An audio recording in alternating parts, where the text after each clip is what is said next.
பல்வேறு கோரிக்கைகளை முன்வைத்து மருத்துவ நிபுணர்கள் சிலர் கடந்த 48 மணித்தியாலங்களாக வேலை நிறுத்தத்தில் ஈடுபட்டனர். இவ்வேலை நிறுத்தத்தினால் அப்பாவி மக்கள் பாதிக்கப்பட்டனர். மக்களை இவ்வாறு பாதிப்புக்குட்படுத்திய போதிலும் ஊடகங்கள் முன்வந்த சில மருத்துவர்கள் தம்மை சமூகத்தில் அரச பொதுச் சேவையிலிருந்து வேறுபட்ட சேவையாக அறிமுகப்படுத்த வேண்டும் என குறிப்பிட்டுள்ளனர்.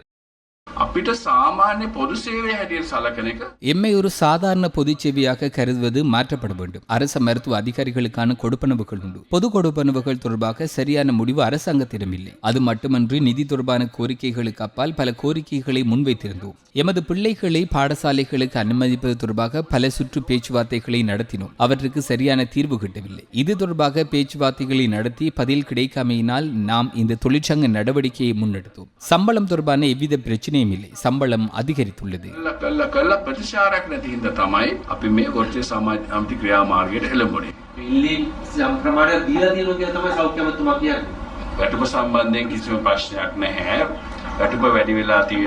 இந்த கூற்று தொடர்பாக நாட்டு மக்கள் தமது கண்டனத்தை வெளியிட்டுள்ளனர்.